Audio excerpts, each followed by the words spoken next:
Oink, oink, oink. It's Pig Nuts, you ungrateful fucks. Week 14 of Pig Nuts coming to you live from the pig pen. It's Piggy himself, and I'm rolling in a ton of mud. But that's not the point. We got who's back, who's dead, who's not back but not dead. And I also got conspiracy theory of the week. I've been doing conspiracy theories in the other group. We're having tons of fun. You don't even know about it. It doesn't matter. Bird Beaks is way better. But, anyways, Pig Nuts. Who's back? We got nerdy Nazis. Nerdy Nazis are back. Of course, the world is a crazy place right now with anti Semitism, and the House committee had a hearing on it Tuesday with Harvard President Claude Gay, Penn President Liz McGill, and MIT President Sally Kornbluth. What's crazy is they had this lady, I don't know, one of the people on the House committee, asking all three of them if calling for the genocide of Jews would violate their code of conduct. And all three of them kind of did I don't know, it depends kind of thing. And nobody likes that, of course. Uh, Universally booed and hated for that. None of them could say that calling for the genocide of Jews is bad, really. Since then, Penn had a huge mega donor for say that he's going to pull $100 million if McGill doesn't step down or get fired. McGill has stepped down. Someone else on their committee also stepped down. Gay kind of apologized, but she's pretty fucked. She's new to Harvard. She's probably clipped. And the MIT president's like hiding in a bunker somewhere. I don't know. Millions in donations being pulled everywhere. Scary times in campuses nationwide, especially Ivy League. For some reason, these nerds really don't like the Jews. Anti Semitism running rampant, but it is Hanukkah day 3. We got to continue to persevere. That is what the Jews do. Light the menorah. Fuck anti Semitism. Fuck the Nazis. Let's go. We got the Lakers. The Lakers are back. Lakers won the in-season tournament yesterday, 123 to 109 against the Pacers. Truthfully, it's the first couple minutes of NBA basketball I've watched this season. It was good. Supposedly the tournament was good. I was a hater. I said it was too early in the season. I said it doesn't matter. They're playing for 500K in person, which of course to the last guy on the bench matters. To LeBron, it seemed like it mattered too. He was playing out of his mind. AD, who I've always been a big AD hater. I thought he was soft. He put up 41 and 20. Good for AD. He's amazing when he wants to be. Next up, we got the Japanese. The Japanese are back. Shohei Ohtani shocked the sports world by signing a 10-year, $700 million deal with the Dodgers, which is ridiculous. $700 million. I remember growing up as a kid and seeing $100 million. I'm like, that's crazy. The Alex Rodriguez $232 million deal was ridiculous. We're up to $700 million, which I get it's inflation and the TV deals and all that, but $700 million is ridiculous money. Um, they're doing it where a lot of it's deferred, so he's going to be like Bobby Bonilla, getting like $50 million a year in perpetuity forever. He's right now. He just had Tommy John. He's been hitting and pitching. Eventually, he's going to have to just be a hitter. He's not going to pitch forever. The deal looks good in the beginning. On the back end, is it going to be Albert Pujols then paying? Sure, but he's also going to make $1 trillion selling jerseys to all of Japan, and everyone's going to be watching it, and it's good for the game, and it makes the Dodgers $1 trillion. Of course, it's good for both sides. Good for Shohei Ohtani. Good for the Dodgers. Good for the Japanese. Also good for the Japanese. With an olive branch to America, they decided to release Oppenheimer. On the anniversary of Pearl Harbor, the Japanese come out and say they will release the movie Oppenheimer in theaters shortly. It's the 82nd anniversary of Pearl Harbor, December 7th, 1941. Never forget. And the Japanese have decided now is the time that they will. We all said some things, but Oppenheimer's a good movie and we're going to watch it. And we're just going to take it. So good for the Japanese. Have a day. Who's dead? Norman Lear is dead. Norman Dear Lear, an amazing Jew, died at 101. This guy is a comedy and entertainment icon who wrote and produced over 100 shows, such as All in the Family, Maude, Sanford and Sons, One Day at a Time, The Jeffersons, and Good Times. He's also known for his political activism, liberal and progressive. He was against the super Christian far right. That was like his big thing. Very liberal and progressive, especially in his shows. Guy fought in World War II. Uh, some of his characters are amazing. Changed TV forever. Changed pop culture forever. Archie Bunker and All in the Family. This guy plays like an old racist white guy, but he learns that like racism is bad and he shouldn't be a chauvinist. Really amazing show. He has Sammy Davis Jr. over to his house, and he's like, I don't know about this black guy at my house, but then eventually he likes Sammy Davis Jr., who's also a Jew. If you don't know that, Sammy Davis Jr. is a Jew. Sanford and Son, this guy.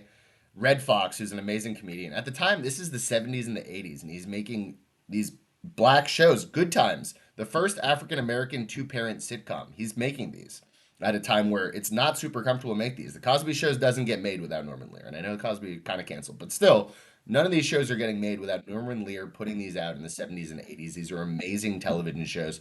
Archie Bunker's amazing. Red Fox with Sanford and Son. They have this like junkyard, hilarious show. Good times, hilarious. Um, he also wrote on South Park in the 2000s. That's how big of a legend this guy is. Trey Parker calls up Norman Lear, asks him to be Ben Franklin in an episode. He goes to the writer's retreat. He's in the writer's room. This guy, at the age of like 98, is still writing South Park episodes. Super duper legend. I don't know if you grew up off Nick at Night like I did, but I watched these shows growing up and the quality of writing. Right now, we have 9 million channels. Every bozo's writing a show. No shots taken here. I'm not saying everybody's a bozo who's writing, but there are a bunch of bozos writing. Um, you have tons of streaming. You have 100 channels. Back then, there was like 3 channels. There was like 6 shows. So the best of the best of the best are writing these shows. Norman Lear is the best of the best of the best. I urge you to watch these shows. They hold up with time. They're hilarious. They're amazing. Give it a chance and tell me if I'm wrong. You won't. Who's not back but not dead? We got Being a Degenerate. Being a Degenerate's not back but not dead. Starting with Amit Patel, Jags employee Amit Patel, who's charged with wire fraud for racking up more than 22 million in fraudulent credit card purchases on a company card. He was the sole administrator of the team's virtual credit card program, which sounds like a horrible idea. And he bought luxury travel arrangements, $95,000 watches, a Tesla country club condo. His lawyer says that he's going to plead guilty and that it actually was a serious gambling addiction, and 99% of the funds were gambling losses. I've been in bad streaks and I've been in holes. I've never been in a 22 million and change hole. That's crazy, crazy, crazy if that's true. Amit Patel, not back but not dead because he must have had a really good time, but dead because he's getting charged with wire fraud.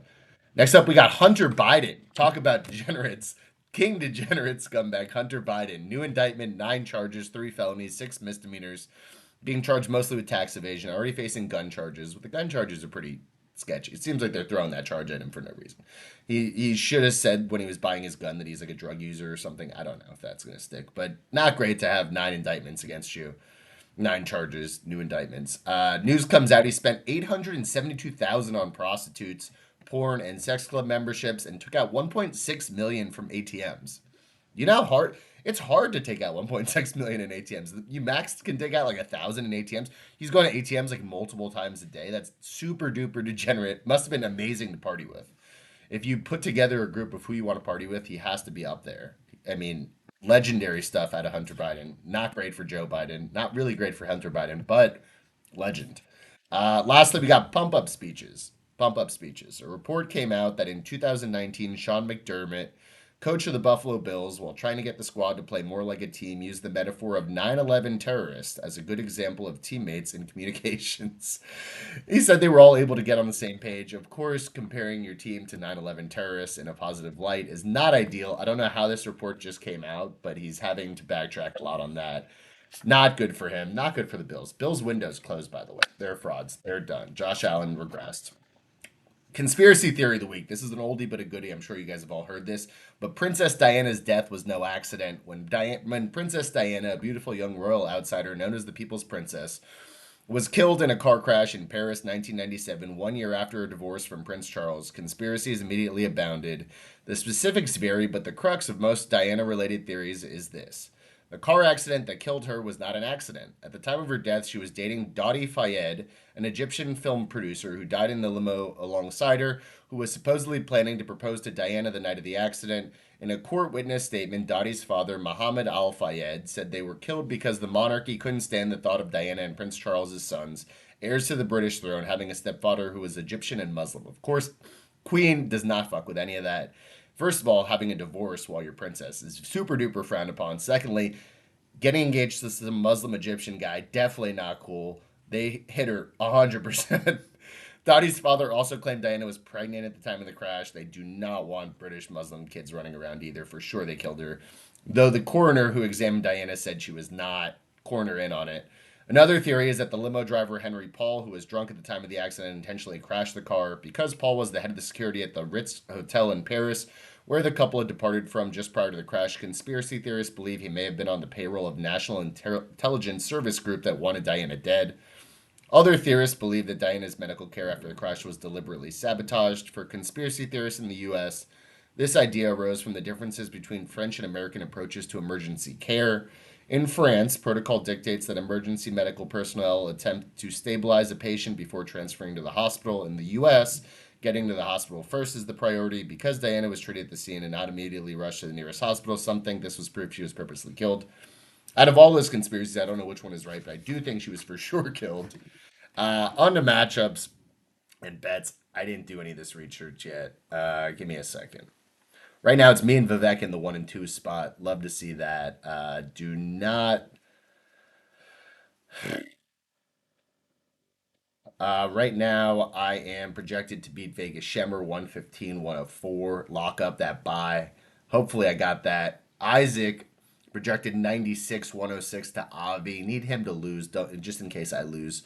Isaac's team, for someone who drafted just whatever, just came in, flew in, dropped 40 points on us, and then drafted like 3 stars and pieced out on his jet. Good for Seamus being in third. Ridiculous. And I think, didn't he just get someone back too? Yeah, he hasn't even had Justin Jefferson. Ridiculous that he's in third. It just shows how poorly half of you are. You guys are pathetic fantasy players, but that's besides the point. Good for Isaac. Avi, give me the win there. Give me Isaac dropping there. Natsky, Weisberg. What? Woo! Weisberg projected 100. Natsky projected 111. Give me Natsky. Gins and Danny. Danny projected 69. Gins projected 104. There's no way that Danny has all his players playing. I was assuming that he doesn't have his players. I mean, that's ridiculous. One of the worst fantasy football teams of all time. I mean, legitimately. Weisberg's losing a lot of games, but Weisberg has pieces. Danny has 0 pieces. I don't know how you could possibly draft this team, and he came in like let's study. I don't know how he did it. Really bad team. Doesn't matter. Good guy. Good trailer. Snoop Dogg movie. Looks great. Good for you. You have a new kid. Don't worry about this. This is not a big deal. Who cares about this? We had a good time at the draft. Doesn't matter. Goldstridge and Kaufman. I think this matchup means a lot to them. I don't know. They have that weird bet going on that they keep like hinting at that none of us really know what it is. Gold's projected 95. Kaufman's projected 99. Give me, I don't know. Is anyone rooting for anyone in this matchup? Give me Gold, I guess. Kaufman said I lost last week. I didn't like that. I keep receipts. Eagles down. Also Cowboys. I'll get to that. Cowboys going to beat the Eagles today. Double fucked. Gold. Give me Gold there. And then Vivek versus Saul. I mean, hopefully give me Saul. He's projected 101. Vivek's projected 105. Would I? Yeah, I would be in first. All right, give me Saul. On to bets. I didn't do any research on this either. Give me the Chiefs minus 1.5 at the Bills. I know there's no Pacheco. That's a bummer. Doesn't matter. Bills frauds. Bills frauds. Their coach is a jihadist. Allen looks like a fraud again. Diggs hates playing there. Give me the Chiefs. Mahomes has been pretty bad. Doesn't matter. Give me the Chiefs. Chargers -3 against the Broncos. Chargers have been horrific. Broncos have been overperforming. Chargers been underperforming. Staley always gets like, he gets like a little bit at the end of the season just to not get fired again and then go 8-8 again. This is that time of the year. Herbert. Give me a good game. Give me the Broncos faltering. Give me the Chargers, and then lastly, give me the Cowboys. If you can get it at -3, I like it better than 3.5. Cowboys historically have been horrible against the Eagles. Dak always shits the bed. This is prime time. Dak's been playing out of his mind. The CeeDee Lamb Dak stack's been amazing. Eagles have not looked that good. Hurts has not looked that good. Give me the Cowboys. Give me the Cowboys getting over the hump, winning the division. Give me the Cowboys. Give me Cowboys Super Bowl maybe. If the Dolphins don't win, I'd be fine with the Cowboys Super Bowl. America's team. Anyways, have a day. Pig nuts forever.